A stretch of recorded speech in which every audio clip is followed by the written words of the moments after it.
Donc, alors notez bien, justement, je vous donne la matrice, c'est-à-dire les chiffres qui sont idéaux pour trouver les mots-clés qui sont les pots de miel, ceux qui sont les plus intéressants. Donc, les mots-clés idéaux, c'est ceux qui ont plus de 1000 recherches par mois, qui ont moins de 10 000 sites le contenant. Okay, donc là, on a vu 20 rouge, on est complètement en dehors de la catégorie. Alors, vous pouvez, donc ça, c'est l'idéal. L'idéal, c'est un mot-clé qui est cherché 10 000 fois par mois et qui a 5000 sites en compétition. Ça, c'est le top parce que vous pouvez très facilement vous positionner dessus et ça va tout de suite vous amener un trafic important. Alors, quand je dis recherche, il faut faire attention. Il y a des différences entre recherche exacte, voilà, entre guillemets, etc. Choisissez bien recherche exacte pour avoir une bonne idée voilà. Par exemple, si vous utilisez juste 20 rouges, c'est une recherche générale sans guillemets.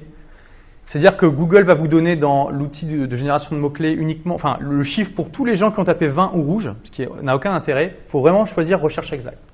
Donc, plus de 1000 recherches par mois, moins de 10 000 sites le contenant. Et vous pouvez tenter de vous positionner sur des mots-clés sur lesquels il y a jusqu'à 50 000 sites, à condition qu'ils aient plus de 1000 recherches par mois. Ça, je parle, c'est quand votre blog débute. Plus votre blog va avoir de l'ancienneté, va avoir des liens qui pointent vers lui, plus ça sera facile de se positionner sur des mots-clés qui sont compétitifs. Mais au début, votre blog, il n'a aucune autorité aux yeux de Google. Google va dire, purée, encore un blog parmi 150 milliards qui débarquent, et il croit que c'est le roi du monde. Bon, attends petit gars, on va voir ce que ça va donner, quoi. Au début, Google, il vous fait pas confiance, il sait pas qui vous êtes, donc c'est très difficile de se positionner sur des mots-clés concurrents. Par contre, en visant des mots-clés comme ça, on peut se positionner beaucoup plus facilement et quand même avoir un trafic qui est décent, voire très intéressant.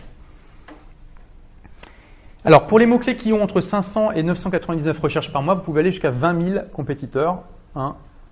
Voilà, ça c'est vraiment grand maximum, au début.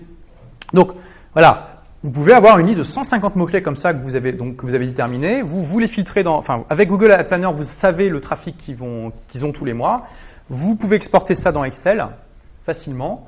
Et derrière, vous prenez que les mots-clés qui ont plus de 500 recherches, voire dans l'idéal plus de 1000.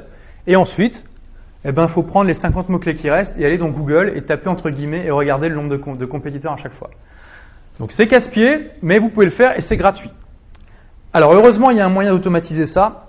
Il y a un logiciel en fait qui se charge de tout ce travail fastidieux pour vous, c'est-à-dire que vous avez juste à importer la liste de mots-clés qui vient de Google Ad Planner et qui ensuite va s'occuper d'aller vérifier la compétition pour vous. Et le logiciel en français que je vous recommande, c'est Longtail Express, qui permet de faire ça. Donc c'est super. En fait, vous allez importer la liste de mots-clés et pendant ce temps-là, vous faites tout ce que vous allez faire sur votre ordinateur, vous allez à la plage et quand vous revenez, c'est fini. Donc ça, je vous recommande vraiment. Combien il coûte 50 €, je crois. Bon, 70 €. Bon, voilà, franchement, vous pouvez le faire manuellement si vous voulez, mais vraiment, je vous recommande de l'acheter parce que ça va vraiment vous faire gagner beaucoup de temps.